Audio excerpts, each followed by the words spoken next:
suggest anybody who clicked on this video today to go grab yourself a drink. I have a coffee, you can get a cocktail, whatever you prefer, because this one's gonna be a doozy. So cheers, bottoms up.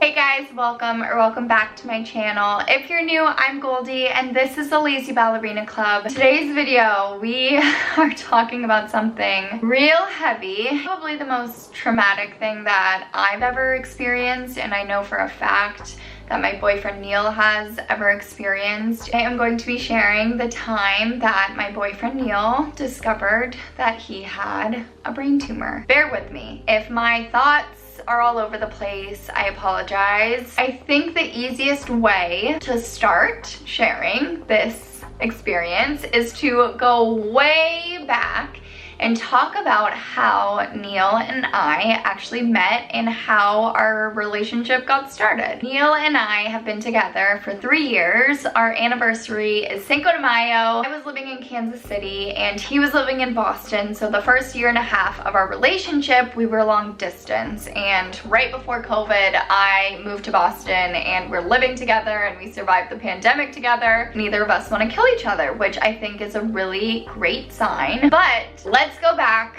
to May of 2018 when Neil and I first met. I was living in Kansas City. I was dancing in the company there, and one of my girlfriends that was also in the company was married to this guy who grew up in Boston with Neil. My girlfriend's husband was having a boys' weekend, also having a Cinco de Mayo party. He was telling me all about his friends that were coming to fly in. He was so excited, and he was saying that these guys are my best friends, but I really wish my friend Neil was flying in, but he can't make it. I kept listening to him talk about his friend Neil, and I'm like, oh my gosh, this guy sounds amazing. And I was like, is he Jewish? I'm Jewish, and I always thought that I wanted to end up with someone Jewish, even though it doesn't really matter, but I don't know. He was like, yeah, he is Jewish. And I was like, oh my gosh, I think this guy is my husband. I go to work the next day. My girlfriend walks up to me and says, Neil surprised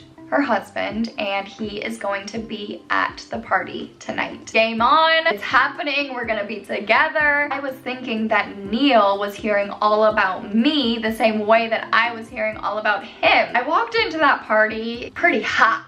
I literally went from the door straight to Neil without stopping. I introduced myself. I was like, you, me, it's happening. You've heard about me, I've heard about you. Let's have a good time. Turns out, Neil didn't hear anything about me. He had no idea who I was, and he probably just thought there was a crazy person walking directly towards him at that party. Obviously, it all worked out and we had the best weekend together. And that Tuesday, he had an early flight, so we said goodbye in the morning, and then I had to go to work all day. I was checking my phone all day thinking he's gonna text me. He has to text me.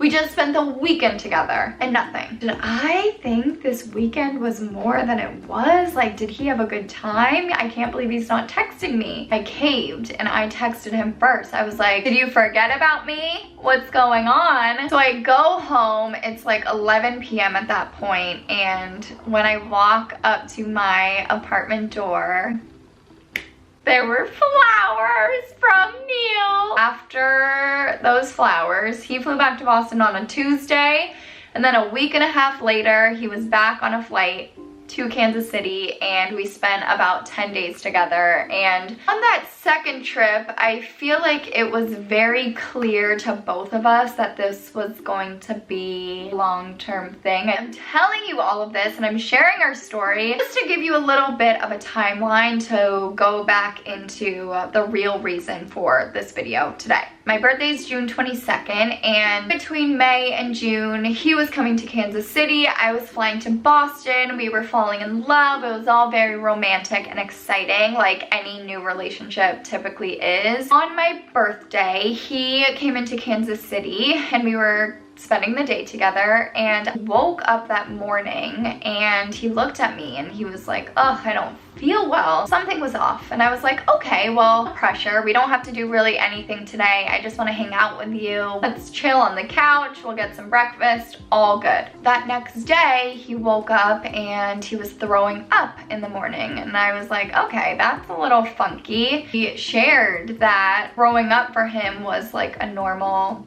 experience in the morning, not in like eating disorder way, kind of just like he wakes up and he feels nauseous. It didn't like make sense to me, and I told him that that is not like a normal experience that people have in their lives. When we first got together, his first book that he ever wrote recently came out, and if you don't know, Neil is a writer. He always said that he started throwing up because of the stress from the book. He was under a lot of pressure. He really wanted to make it happen, and the anxiety and stresses and pressure just made him nauseous. And I was like, okay, that's kind of weird, but whatever. Basically continued dating. Here and there, he would mention that he was feeling sick or maybe a little tired or stressed, and he would go throw up and do his little routine and then start his day, get into our summer. So into July, started feeling dizzy. We were trying to figure out why. Was it the stress?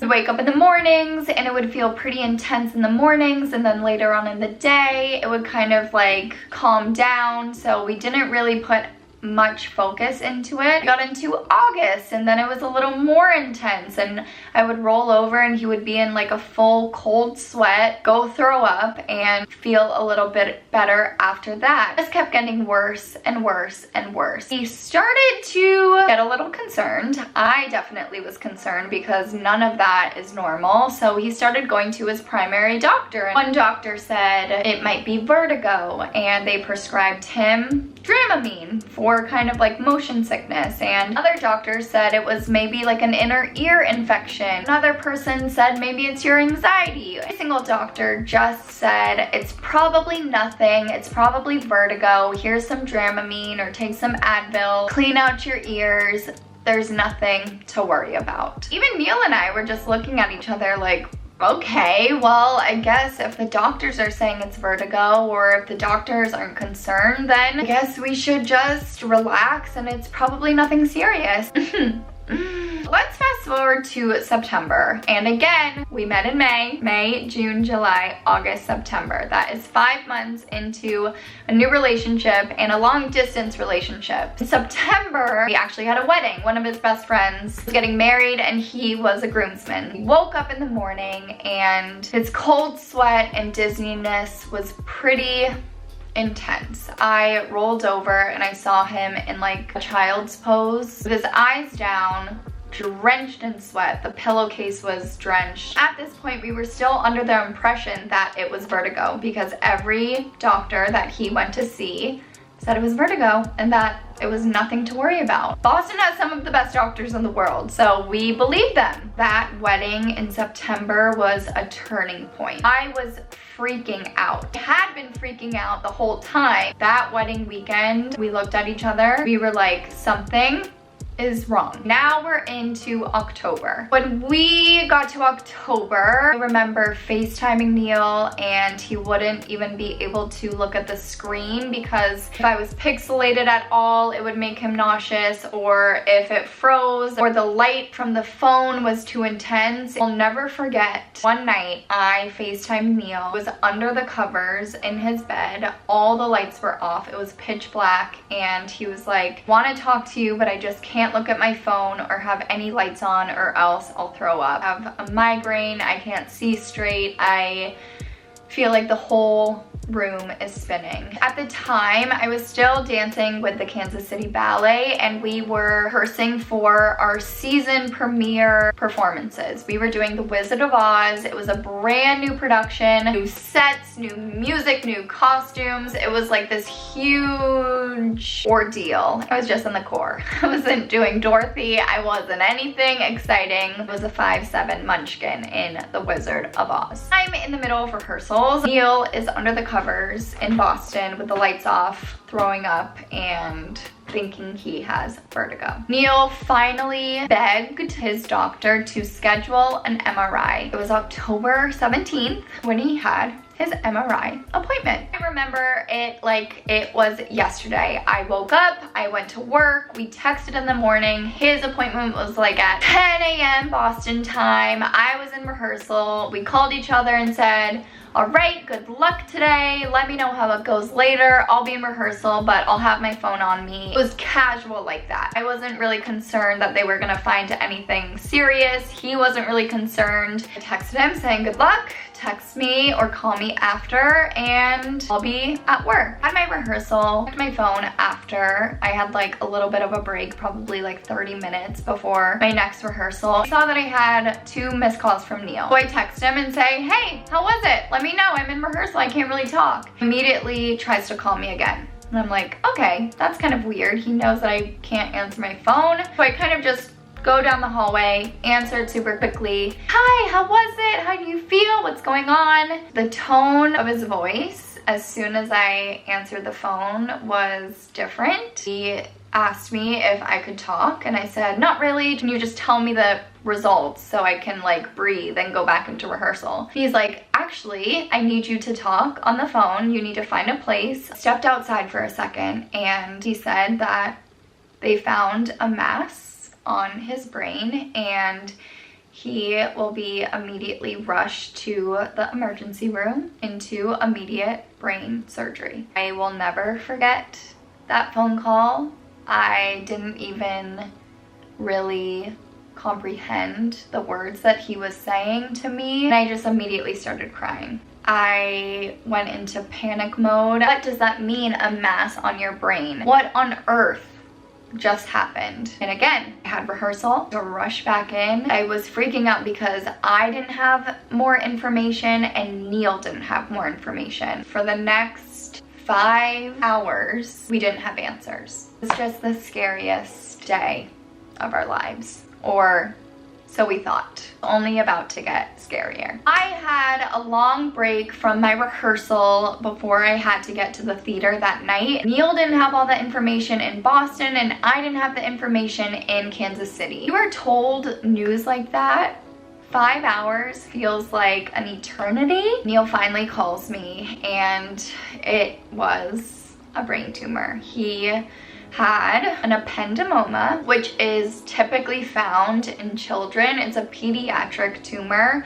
which was very weird and bizarre, and all the doctors were kind of like, we're not sure how this happened. We don't know how long this has been growing. It was right on his brain stem. It was so swollen that it was blocking certain parts of the brain, and that is why he was feeling dizzy. That is why he was feeling nauseous, and that is why sometimes his vision was blurred, because the tumor was so large that it was pushing on certain parts of the brain that control all of those variables. And the doctor said if they don't get this tumor out as soon as possible, that it could kill him, which is the scariest phone call I've ever gotten. And it was the most terrifying thing that Neil could have heard.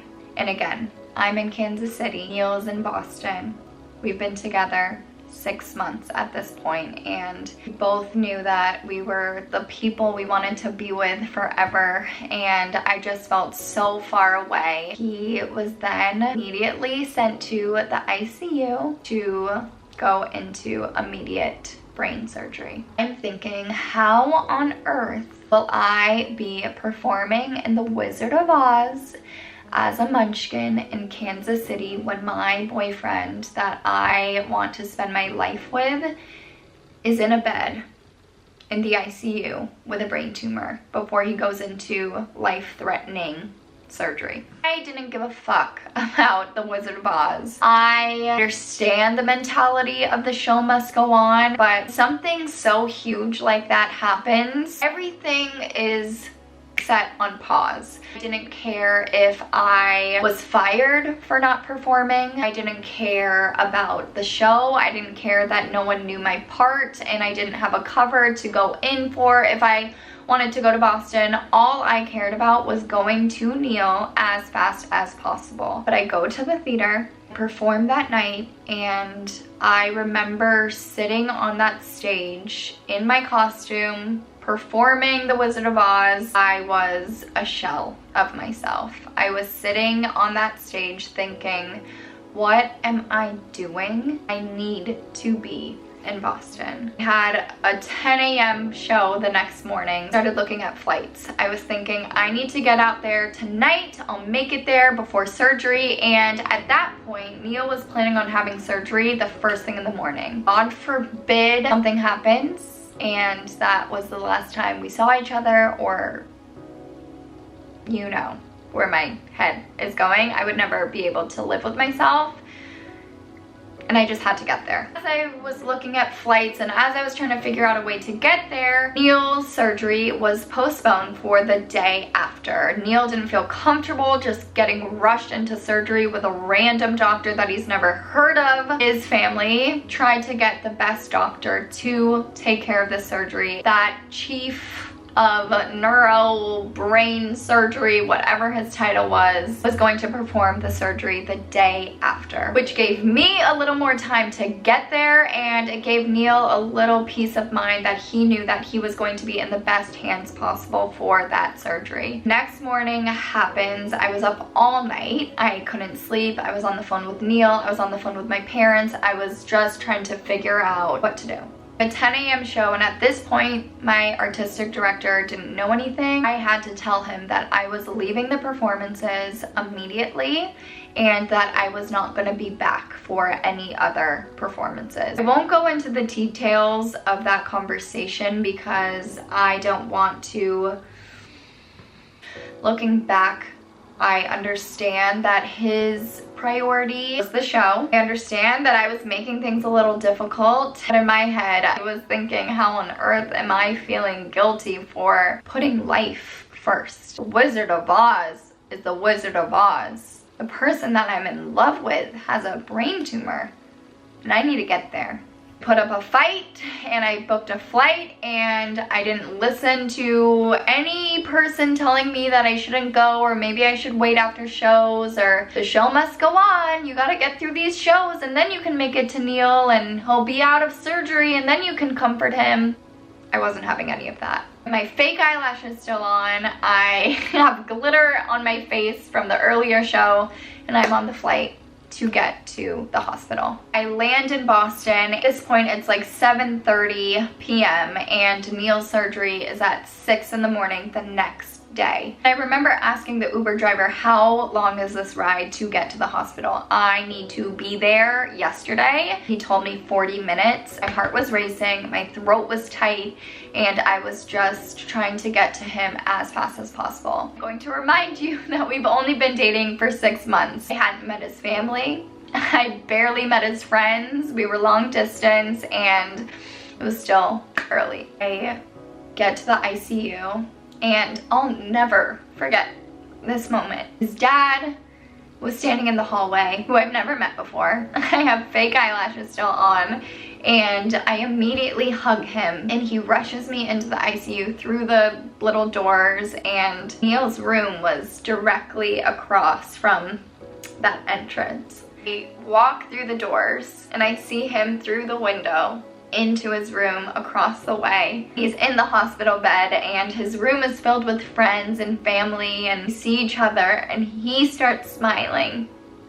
And I walk through the doors and I don't even remember anyone in that room. I just go straight up to him and I hug him, and he's crying and I'm crying, but we just start laughing. We look at each other and we just start laughing through our tears. I'm telling him, you have a fucking brain tumor. He's saying the same thing back. I have a brain tumor. We were just in disbelief that we were joking about vertigo in his ear and dizziness, and oh my goodness, it must be a brain tumor. And here we are in the ICU. It was a brain tumor. As soon as I get into the room, everyone else cleared and we just had a moment together, and I was just so happy that I made it to him before he went into surgery that next morning. We have Shake Shack together in the hospital bed. That was his last meal before surgery. We just tried to be as normal as possible before the next morning. There was a very, very scary situation that was going to be happening the next morning, bright and early at 6 in the morning.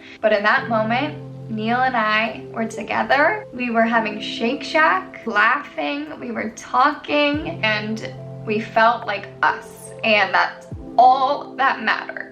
He says goodnight to his family. Only one person was allowed to sleep in the ICU with him that night, and I was the lucky person, thank God. The nurses pulled up this recliner chair for me to sleep in next to him, and I did not use that recliner chair. We had a sweet, romantic night in the ICU before his surgery in the morning. It was surgery day. The nurses come in, they turn the lights on, they're constantly saying, all right, Neil, check this, follow my finger, look at the light, lift this leg up, lift this arm up, look at my finger, touch your toes, like all of these things. And as soon as those nurses came in, it kind of felt real to us. One morning I was really calm. Neil and I were really calm. We were laughing together. We were keeping it light. It was all okay. And then we started that walk. We walked down the hallway, and hospitals are so sterile, and the fluorescent lights, and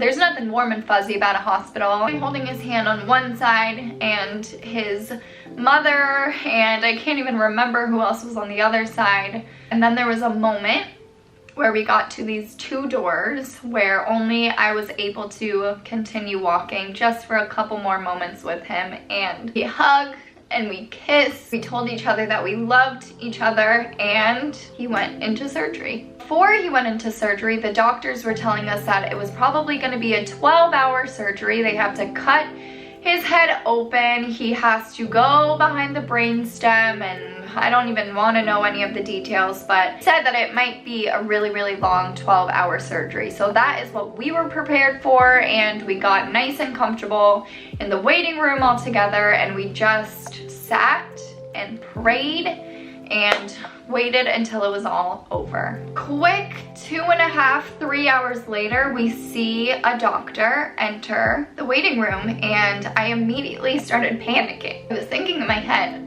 no, you're not supposed to be here yet. It's 12 hours. I don't want to see you. Asks, where is Neil's mother? I just started freaking out. My heart sank, and I was like physically like shaking. The doctor finds Neil's mom, says that the brain tumor popped out of him like a champagne cork, and he's in recovery, and it went seamlessly, and he is going to be okay, which was great news. We all celebrated. We were so excited. Once it was time, we all went up to the room, and he was himself. He was eating. He had an appetite. He wasn't nauseous. He was okay.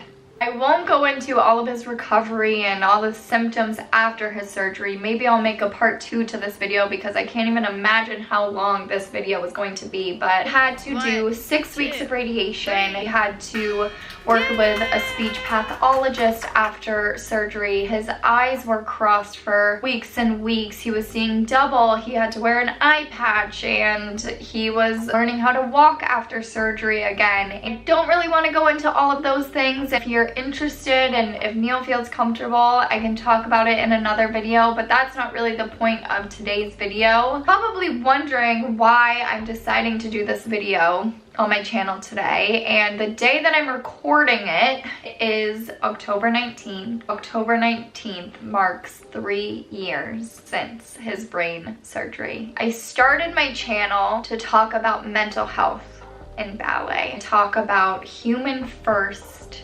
dancer second. When we found out he had a brain tumor and I had shows, I was thinking, how can I get there? I have these performances, and my entire life I've always been taught the show is first and then we deal with life later. In that moment, When I heard that the man I wanted to be with for my life had a brain tumor and that he might not survive the surgery, was the reality check that I needed. Everything was put into perspective. Ballet was nothing. The Wizard of Oz didn't mean a thing. And if my director was going to fire me for missing these shows, I wouldn't want to work for a company like that anyways. Ballet will always be there. The shows will always be there. You need to experience life and you need to be there for those moments. I've missed out on so many things because of ballet. I missed my grandmother's funeral. I've missed birthdays. I've missed weddings, and in that moment this was something that I couldn't miss. In moments like that, nothing else matters. So if you take anything from this video today, it's just a reminder that you come before your ballet. You come before getting a contract with a ballet company. You come before your teacher yelling at you, and your mental health is more important than any ballet related obligation. The show does not always need to go on. From that day where I found out Neil had a brain tumor was the start of my discovery into my own mental health and the demands that ballet has put on me in my life,